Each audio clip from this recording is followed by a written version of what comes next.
whenever you start to talk about the details of powerlifting or any kind of physical venture, it's really easy to lose track of the mental aspect. And there is so much that happens mentally in this journey, in this quest, in this reaching for the ideal of what you want to become and what you want to achieve.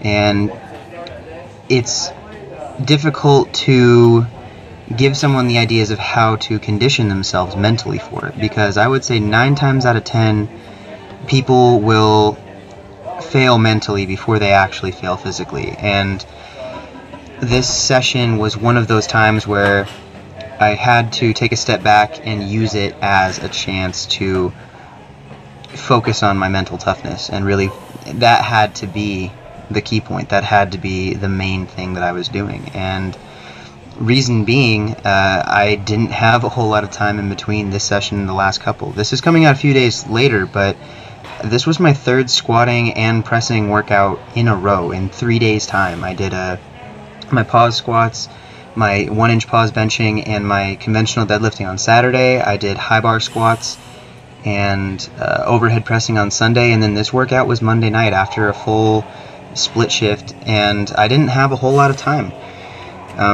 I had some other stuff going on. My girlfriend was coming up to visit for the next couple of days, and I made the decision that I was going to try to get everything out of the way so I would clear up my schedule for her. And that meant that I was going to have to push this workout a day earlier and suck it up. And it was, granted, that's a choice that is where your priorities are at, and she means a lot to me, and I want to make sure that she knows that, and that I'm willing to adjust what I can adjust within my plan and my strategy when it comes to my workout setup.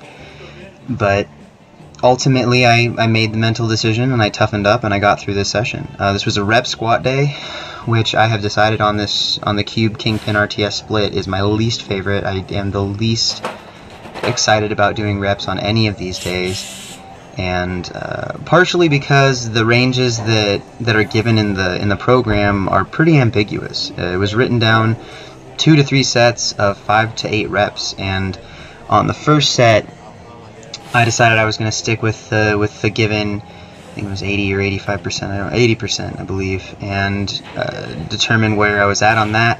I got to about the 5th or the 6th rep, and you're going to notice that I put that it was an RPE 11, and some people the purists of the RTS system, I go, wait, you can't have an RPE 11 because that means that's past a 10. If a 10 is a max, how can you have 11? And I'm using that as kind of my gauge for myself when tracking my own progress, that the last rep or two were not within the standards that I want to complete them in. And basically I started cutting the depth once I passed it. I hit the 5th rep of that first set and told myself, man, this is really hard. I want to stop, but I also don't want to have to do 2 more sets. And so instead I'm going to just suck it up and try to grind out 3 more and hit the maximum number on the first set so I can justify going to a solid set of 6 on the second. And that's exactly what happened, and I made it through, and it was a little tough and I got a little greedy, but ultimately I got stronger mentally too. This is my buddy Jesse Drake, who just hit that was his 475 pause press, and these benches are not ideal for heavy benchers, so it was pretty awesome that he got to do that. And here he's visiting for a little while, but he spends a lot of time recently coming down and visiting Aaron. And that's the nice young lady who was walking around with and was videotaping him on the other side of the camera when you saw that. After my rep squats, I had my heavy benching, and I decided I was going to do the first few sets again without, in some sort of way to kind of challenge the mental toughness here. And I didn't use my elbow sleeves, which is something that I normally do whenever I get over 275, just to help prevent any kind of tendinitis or anything, and just keep the joints warm. But I wanted to make sure that I am not too reliant on any one piece of equipment in this, especially since in a meet you're not going to be using elbow sleeves. I don't know of any federations that do allow those during the competition lift because of the opportunity for abuse of that, that performance bump.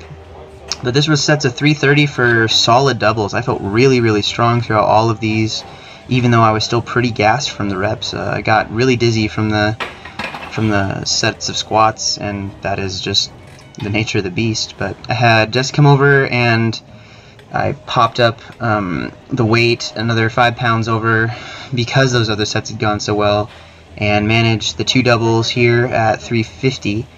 and that was the first set was actually not as good as the second. I attacked the second a little bit more focused, and so that was I think it was the real difference maker. Again, I just kind of toughened up mentally and made the adjustments that I needed to, and the second set was so much easier.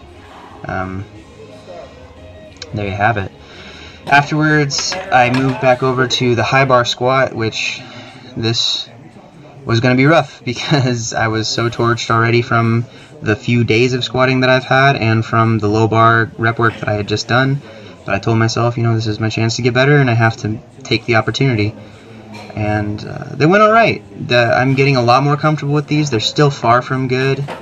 It's still really a challenge for me to break the habit of kicking my hips back first. I need to be more focused on breaking at the knees and the hips more simultaneously with these, just otherwise I'll end up pushing back and being out of position. But ultimately, with how these looked 2 or 3 weeks ago, it is a vast improvement regardless of the condition that I was in at the state when I got to this point of the workout. So overall, mental toughness is something that you have to go through to condition. It's not really something that you can just tell someone, and it's not something that you can really program out and plan for. You just have to do it, and you have to give yourself at least some scenario where it comes into place. And once you've learned that, once you have become more mentally conditioned, it's easier to replicate that, and there's a lot less that throws you, and there's a lot less that kind of puts you off your game, as it were.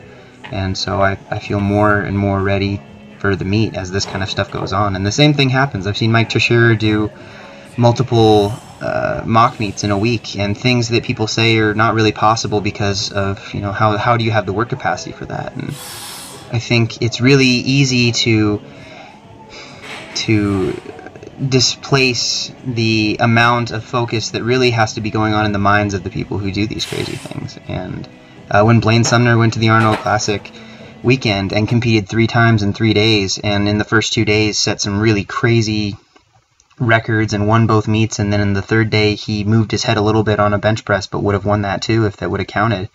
And it is physical to an extent, but it's also the ability to overcome that physicality with your mind and tell yourself that you're going to keep moving forward until the body isn't able to keep up with you. And usually your mind will break before the body. So that's just what I was thinking about. I did have a great time with my lady the last couple of days. I'm going to miss her dearly, but now that she's back home, I do have a chance again to get back to posting stuff for you guys. So I hope you enjoyed the video. Please leave a like, rating, or share with your friends if you did or got something from it. And I will be posting probably the Q&A tomorrow, and I'll get my training session from tomorrow morning up either tomorrow night or the day after. So hope you're all having a great day, and I'll talk to you later. Bye.